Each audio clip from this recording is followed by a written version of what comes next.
오늘 우리가 함께 나누실 하나님의 말씀은 출애굽기 20장 3절에서 11절입니다.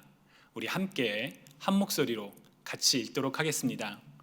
너는 나 외에는 다른 신들을 내게 두지 말라.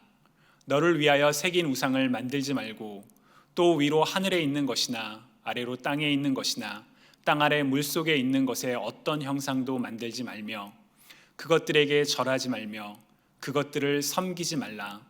나 내 하나님 여호와는 질투하는 하나님인즉 나를 미워하는 자의 죄를 갚되 아버지로부터 아들에게로 3, 4대까지 이르게 하거니와 나를 사랑하고 내 계명을 지키는 자에게는 1000대까지 은혜를 베푸느니라.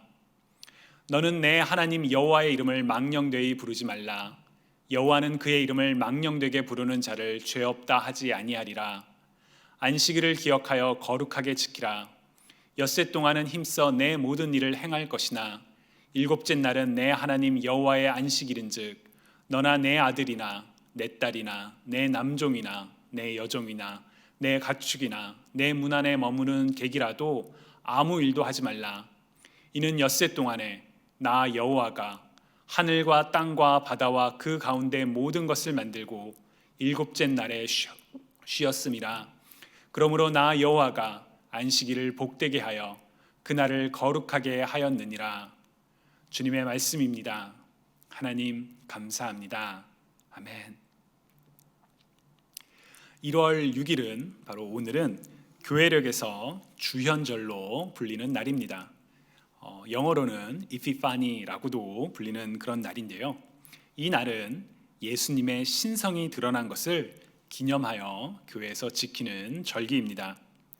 교회는 성탄절인 12월 25일부터 그리고 주연절인 1월 6일까지 이제 총 12일을 성탄절기, Season of Christmas라고 부르며 이 기간 동안 예수님의 오심을 기뻐하며 또 감사하는 시간을 갖고 있습니다. 그 성탄절기의 마지막 날이 바로 주연절입니다. 성탄절기는 예수님의 삶과 또 사역과 직접적인 관련이 있는 날이다 보니 교회는 이 기간 동안 순결과 거룩함을 상징하는 하얀색으로 교회를 장식합니다. 그래서 제 앞에도 이렇게 이제 하얀색 천이 있지요. 그리고 주연절이 지나고 나면 이제 일상을 상징하는 녹색으로 교회를 장식합니다. 저 달력에서도 보시는 것처럼 이제 녹색이 표현이 되죠. 교회가 녹색을 사용하는 이유는 녹색이 식물, 곧 생명을 뜻하는 색이기 때문에 우리가 그리스도 안에서 새로운 생명을 가진 바로 그런 우리의 정체성을 드러내기 때문이라고 이야기를 합니다. 주님이 사랑하시는 여러분, 우리가 그리스도 안에서 그리스도로 말미암아 새 생명을 얻었으며 그리스도 안에서 함께 자라가고 있다는 것을 믿으시는지요? 2022년 새롭게 시작된 한 해에 날마다 그리스도와 함께 동행하시며 또 그리스도 안에서 영적으로 매일같이 새롭게 성장하시는 저와 여러분 모두가 되시기를 주님의 이름으로 간절히 축복합니다. 주연절은 어떤 날일까요? 주연절에 대해서 간단히 말씀드리면 주연절은 초대교회에서 부활절, 오순절과 함께 지켜지던 3대 절기 중에 하나였다고 합니다. 주연절의 기원과 관련해서는 여러 가지 설들이 있지만 이제 보통 교회가 4세기부터 공식적으로 성탄절과 함께 주연절을 지키면서 성탄절에는 예수님의 탄생을 기념하고요. 그리고 이제 주연절에는 동방 박사들이 찾아와 예수님께 경배했던 것을 기념했다고 합니다. 동방 박사의 경배를 강조하는 것은 이제 이 동방 박사들이 동쪽에서 온 학자들이죠. 그래서 이방인들을 상징합니다. 그래서 이방인들이 주님께로 나와 주님께서 하나님의 아들 되심이 드러난 사건이기 때문에 이제 이 주연절에 동방 박사의 경배를 통해서 사실은 동방 박사가 핵심이 아니라 예수 그리스도의 신성이 드러난 날, 그래서 그 날을 주님께서 나타나신 날 해서 주연절이라고 부르며 교회가 기념하고 있습니다. 그런 점에서 주연절은 상당히 중요한 의미가 담겨 있는 그런 절기라고 할 수 있죠. 그런데 아쉽게도 저는 미국 장로교 헌법과 그리고 예배에 관해서 공부하기 전까지는 사실 주연절에 대해서 잘 들어본 적이 없습니다. 의미를 생각하면 예수님께서 하나님이심이 드러났다는 것이, 특히나 이방인들에게 예수님이 하나님 되심이 드러났다는 점에서 굉장히 중요한 날인데 왜 나는 그 날을 모르고 있었을까라는 그런 생각이 들기도 하더라고요. 어쩌면 교회에서는 계속 강조해 왔는데 이제 제가 듣고 잊어버려서 그런 이제 저의 탓일지도 모르겠습니다. 근데 주연절이 좀 이렇게 강조가 되지 않는 듯한 그런 궁금증은 계속 있어 왔습니다. 그래서 제가 지난 화요일에 이제 미국 목사님들과 함께 미니스터 스콜에서 같이 이야기를 하면서 물어봤습니다. 야, 나는 한국적인 컨텍스트에서는 사실 주연절을 잘 안 지켰던 것 같은데 미국 교회는 어떻게 주연절을 기념하고 있냐라고 그렇게 제가 질문을 했습니다. 많은 분들께서 사실 이제 주연절이 1월 6일로 날짜가 정해져 있다 보니까 올해처럼 이렇게 평일에 있는 경우에는 그날 뭐 특별한 기념 행사를 하기보다는 주연절 전주 혹은 주연절이 지난 그 다음 주에 1월 6일이 주연절이었습니다라고 이야기를 하곤 한다고 합니다. 만약 1월 6일이 이제 주일로 겹치게 되면 그때는 예배 가운데 주연절을 크게 기념하고요. 또 뭐 그 외에도 뭐 주연절에 같이 아침 식사를 하면서 그런 디보션 하는 교회도 봤다라고 그런 얘기도 들려주시더라고요. 근데 참 중요한 날인데 이 날짜가 평일에 있다 보니까 우리가 그 의미를 좀 놓치고 넘어가는 그런 좀 안타까움이 있는 게 아닌가라는 생각이 듭니다. 근데 오늘 공교롭게도 이제 이 목요일 1월 6일이 바로 주연절이다 보니까 오늘 여러분들과 주연절의 의미에 대해서도 이렇게 함께 나눌 수 있어서 참 감사한 것 같습니다. 주님을 사랑하시는 여러분, 오늘 하루 삶 속에서 우리를 위해 이 땅에 오신 성자 하나님을 기억하고 감사하며 우리의 삶에도 또 예수님의 빛이 세상 가운데 빛으로 오신 예수님이 우리 삶에도 환하게 비춰주실 것을 소망하며 그렇게 예수님과 동행하는 하루를 살아가실 수 있기를 주님의 이름으로 축복합니다. 그런데 여러분 혹시 주연절과 관련해서 주연절을 지키면 안 된다라는 그런 얘기도 들어보신 적 있으신가요? 심지어 교회력에 포함된 주연절 외에도 성탄절도 크리스마스도 교회가 지켜서는 안 된다라고 주장하는 그런 분들이 있습니다. 성경에 주연절이라는 말도 없고 성탄절도 없는데 왜 교회가 그런 절기를 지키냐? 특히나 이제 갈라디아서 4장을 인용하면서 이런 날들을 지키는 게 바로 우상 숭배다라고 이렇게 이야기하시는 분들도 계십니다. 갈라디아서 4장 8절부터 11절 한번 같이 읽어볼까요? 그런데 전에는 여러분이 하나님을 알지 못해서 본디의 하나님이 아닌 것들에게 종노릇을 하였지만 지금은 여러분이 하나님을 알 뿐만 아니라 하나님께서 여러분을 알아주셨습니다. 그런데 어찌하여 그 무력하고 천하고 유치한 교훈으로 되돌아가서 또다시 그것들에게 종노릇하려고 합니까? 여러분이 날과 달과 계절과 해를 지키고 있으니 내가 여러분을 위하여 수고한 것이 헛될까 염려됩니다. 아멘. 이 본문을 이제 인용하며 그 사람들은 절기를 지키는 것은 하나님이 아닌 것들에게 종노릇하는 거다. 곧 우상 숭배하는 거다라고 이제 비판을 하기도 합니다. 다시 말하면 우상 숭배이기 때문에 성경에 없는 절기를 지켜서는 안 된다라고 이야기를 하는 거죠. 근데 우리가 유념해야 될 것은 우리가 성경을 읽을 때 특정 본문만 딱 잘라서 읽으면 안 됩니다. 그 본문이 어떠한 맥락 속에서 그리고 이 본문의 저자가 무엇을 전달하고자 하고 있는가 그런 컨텍스트를 우리가 생각하며 성경을 읽는 것이 정말 중요합니다. 갈라디아서 4장에서 바울이 이렇게 강하게 말을 하고 있는 이유는 바로 거짓 교사들 때문이었습니다. 오직 구원은 예수 그리스도를 믿는 믿음으로 말미암아 주어지는 것인데 이 거짓 교사들은 그리스도를 믿는 것만으로는 충분하지 않다. 구약의 율법을 지켜야 된다.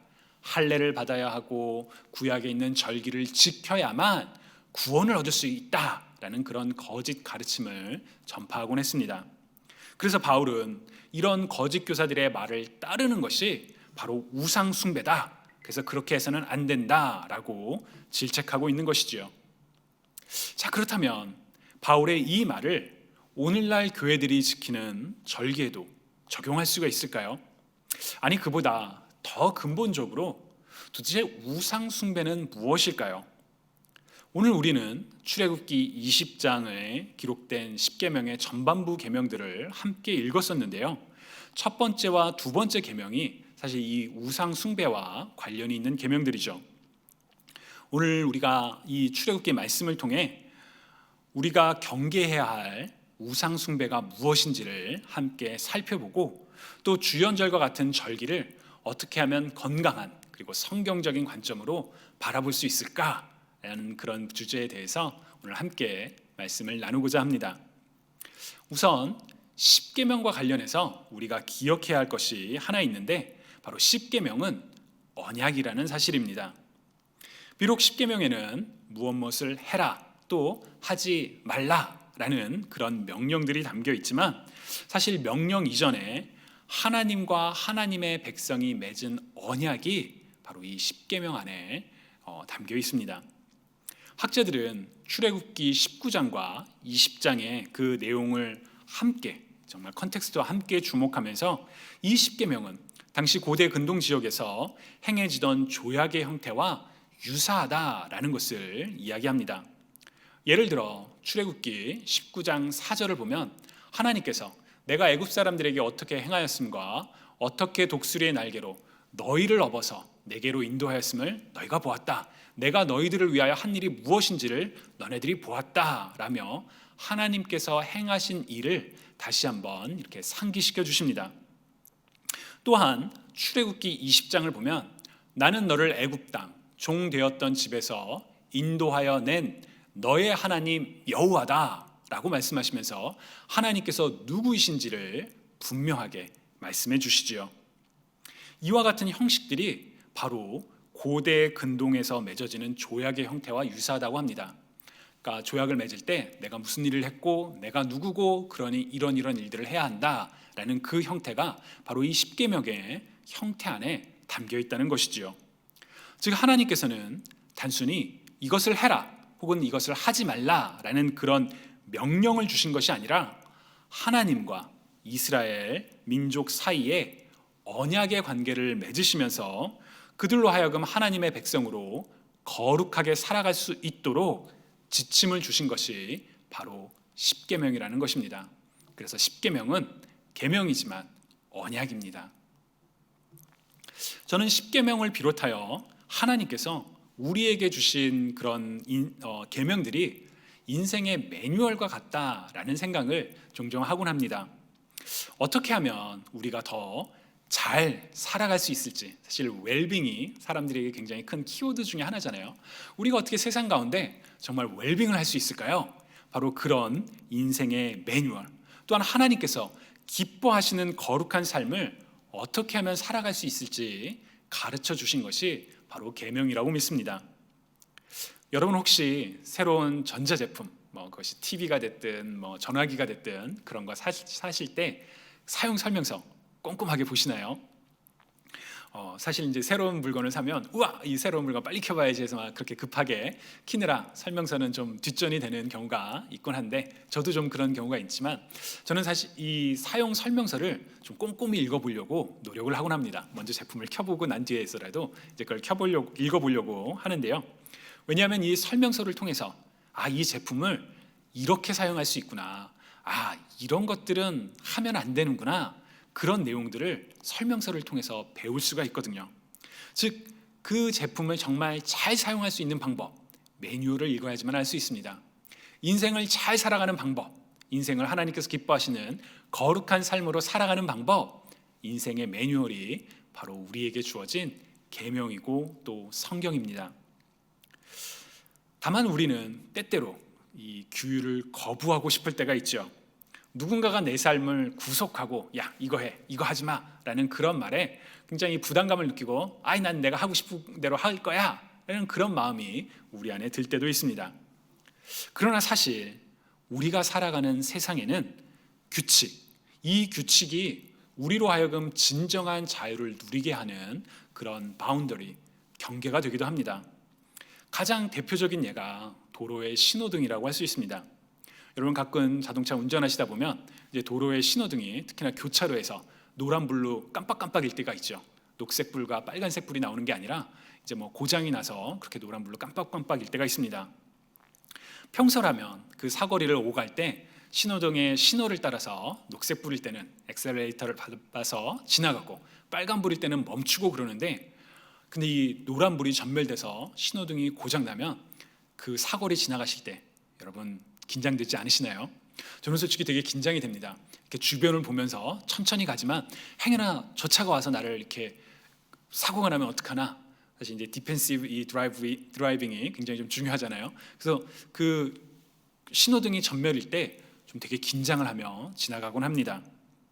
그런 점에서 도로의 신호등은 때로는 빨리 가야 되는데 이 빨간불 때문에 못 갔어 라고 하면서 우리를 속박하는 것처럼 느껴지기도 하지만, 사실은 우리의 안전을 위한, 정말 그 안에서 우리가 자유함을 누리도록 주어진 규칙이라고 할 수 있죠. 십계명은 어떨까요?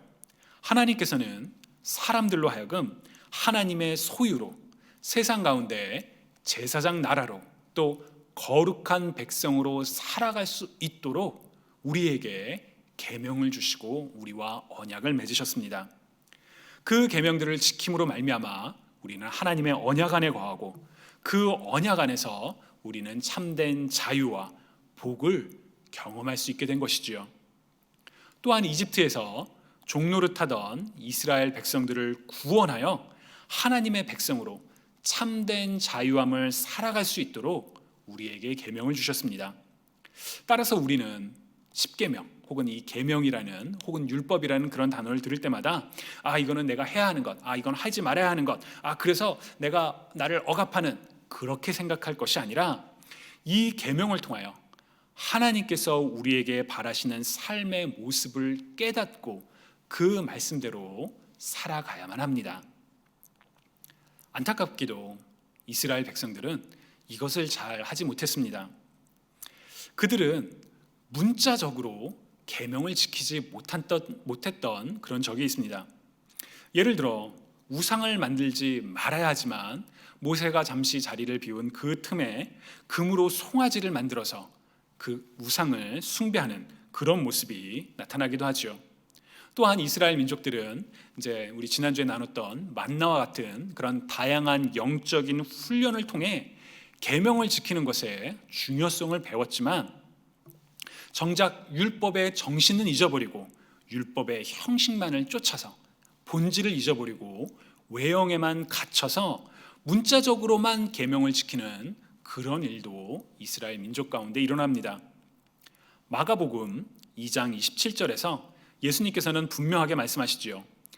안식일이 사람을 위하여 생긴 것이지 사람이 안식일을 위하여 생긴 것이 아니다. 하나님께서는 사람으로 하여금 하나님의 창조와 하나님의 구원을 기억하도록, 또한 그 가운데 감사하며 안식할 수 있도록 안식일을 거룩하게 지킬 것을 말씀하셨습니다. 그래서 네 번째 계명으로 안식일을 거룩하게 지키라라고 하셨지요. 그러나 인간은 하나님께서 우리에게 안식일을 주신 목적을 잊어버린 채 문자에 이렇게 붙잡혀서 안식일에 해서는 안 되는 일, 혹은 이건 안식일에 해도 되는 일이니까 내가 이것까지만 하면 돼 라고 하면서 말 그대로 계명에 얽매인 그런 삶을 살기도 했습니다.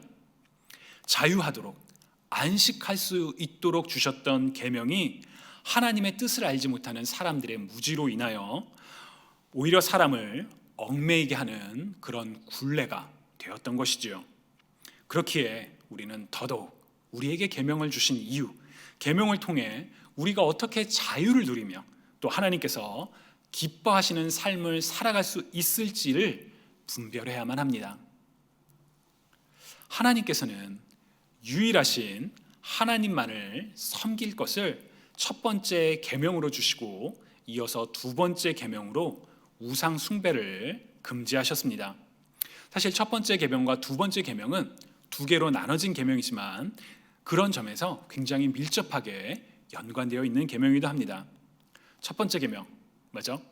너는 나 외에는 다른 신들을 내게 두지 말라입니다. 하나님의 유일하심을 드러내는, 너는 하나님 외에는 다른 신들을 내게 두지 말라라는 이 개역 개정의 번역이 좋지만 저는 개인적으로는 이 새 번역을 조금 더 선호합니다. 왜냐하면 너희는 내 앞에서 다른 신들을 섬기지 못한다. 하나님 앞에서, 영어 NRSV 같은 경우에도 before me라는 단어를 사용하죠. 왜냐하면 히브리 원어를 직역하면 하나님의 얼굴 앞에서라는 그런 의미가 있는데 그 의미를 이 새 번역이 좀 잘 담아냈습니다. 우리는 이 첫 번째 계명을 어떻게 우리의 삶 속에서 실천할 수 있을까요?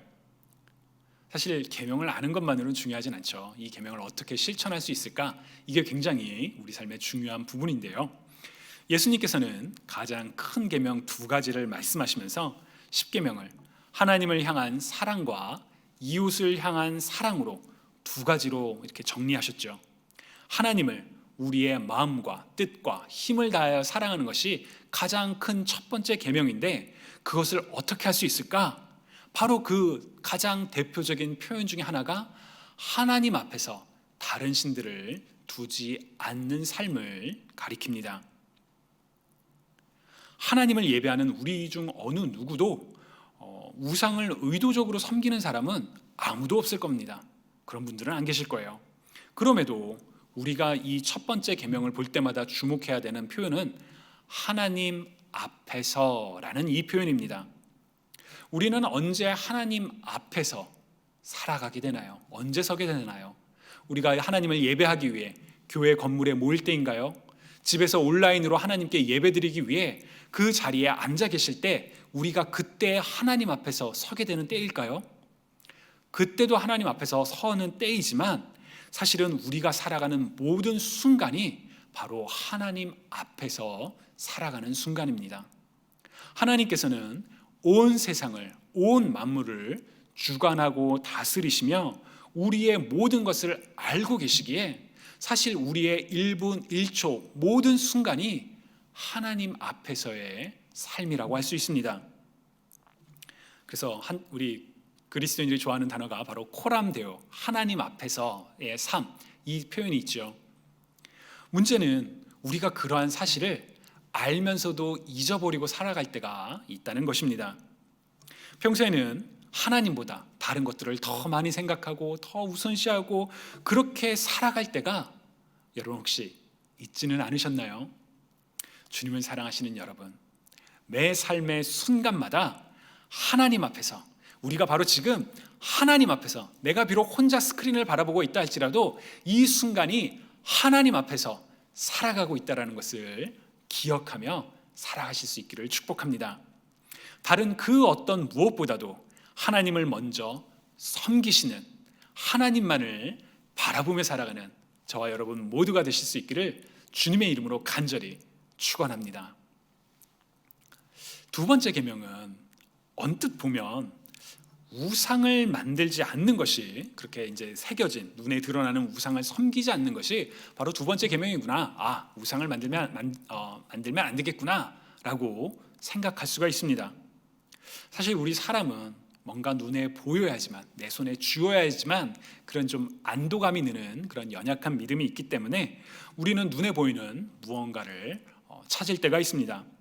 이스라엘 민족이 사실 그랬지요. 이스라엘 민족이 금송아지를 만들 때 그들은 하나님을 부정하지 않았습니다. 눈에 보이지 않는 하나님을 금송아지로 만든 형상에 투영시켰죠. 그래서 금송아지를 만들고 나서 한 말이 뭐냐면, 봐라, 이것이 너희를 구원해낸 신이다 라고 이야기를 합니다. 하나님이 아닌 다른 신을 만든 게 아니라 이게 바로 하나님이야 라고 그 우상을 가리키며 하나님의 본질을 왜곡시켰던 것이죠. 이처럼 우상은 우리로 하여금 하나님을 바라보지 못하게 하는 것들, 우리의 시선을 하나님으로부터 가리게 하는 것들이 우상이 될 수가 있습니다. 우리 중에 그 어느 누구도 오늘날 금송아지와 같은 형상을 만들며 이 금송아지가 나를 지켜줄 거야, 그렇게 말하시는 분은 아무도 안 계시겠죠. 그러나 중요한 것은 우리는 눈에 보이는 형상뿐만 아니라 눈에 보이지 않는 형상을 쫓아갈 때가 있다는 것입니다. 무엇보다 두 번째 계명은 우상을 만들지 말라로 끝나는 것이 아니라 그것들에게 절하지 말며 그것들을 섬기지 말라라고 이야기를 합니다. 비록 그것이 눈에 보이는 형상이 아니라 할지라도 만약 우리가 그것을 정말 사랑하고 너무너무 아끼고 그래서 정말 숭배하는 것처럼 대한다면 그것이 바로 우상입니다. 안타깝게도 우리가 살아가는 오늘날의 현대 사회는 우리로 하여금 우상을 쫓도록 부추깁니다. 그게 안 하고 싶어도 사회가 그렇게 우리를 만들어 갑니다. 더 많은 돈을 가져야 합니다.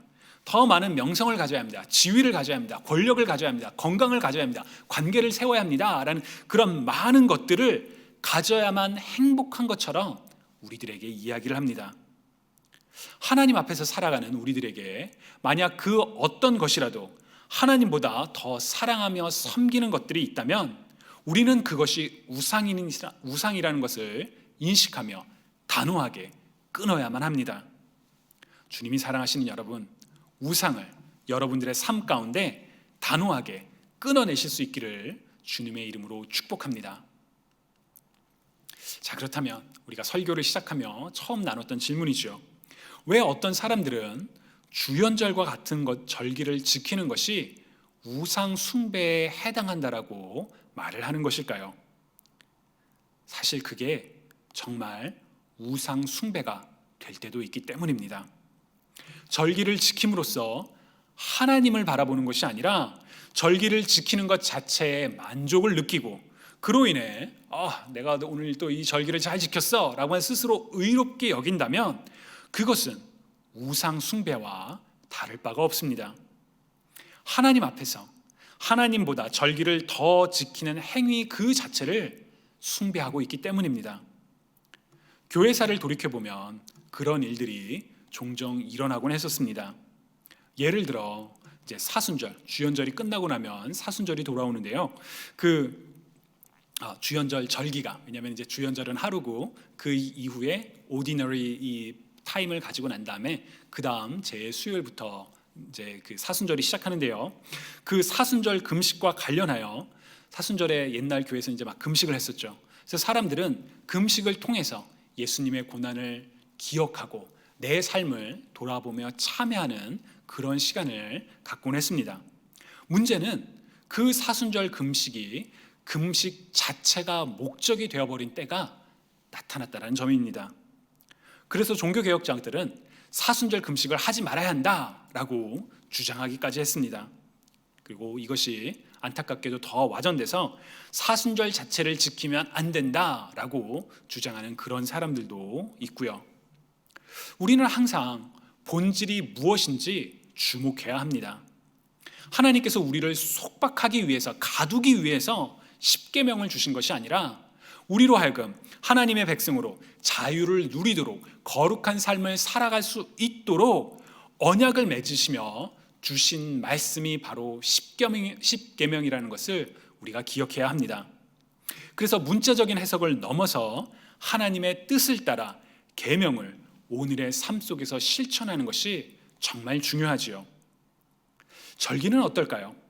사실 절기를 반드시 지키지 않아도 우리 삶에는 큰 상관이 없습니다.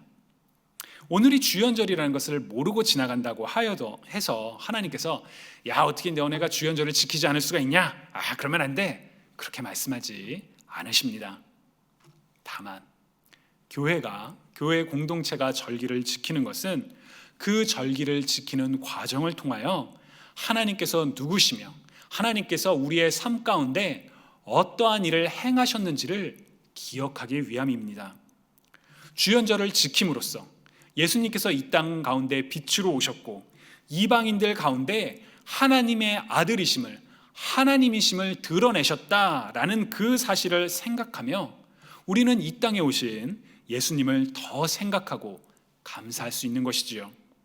그리고 바로 그렇게 하는 과정을 통해 우리의 시간의 중심에 그리스도를 모실 수 있게 되는 것입니다. 그런 점에서 우리는 절기를 지키고 또 절기를 지켜야 할 필요가 있죠. 주님을 사랑하시는 여러분, 하나님 안에서 자유하시기를 주님의 이름으로 축복합니다.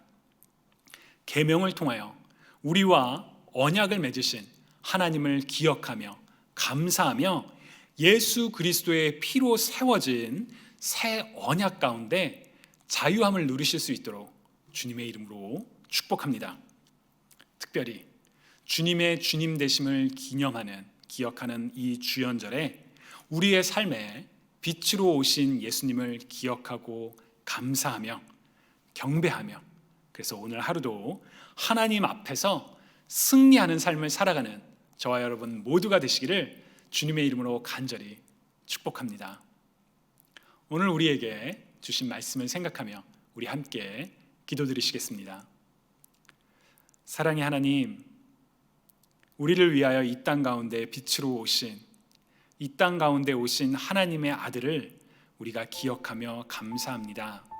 주님, 오늘 주연절 이 하루 동안 정말 하나님의 하나님 되심을, 우리를 사랑하심을, 우리를 위하여 성육신 하심을 기억하며 감사하는 시간을 보내기 원하오니 주님, 오늘 하루를 통하여 하나님과 함께 동행하는 축복을 허락하여 주옵소서.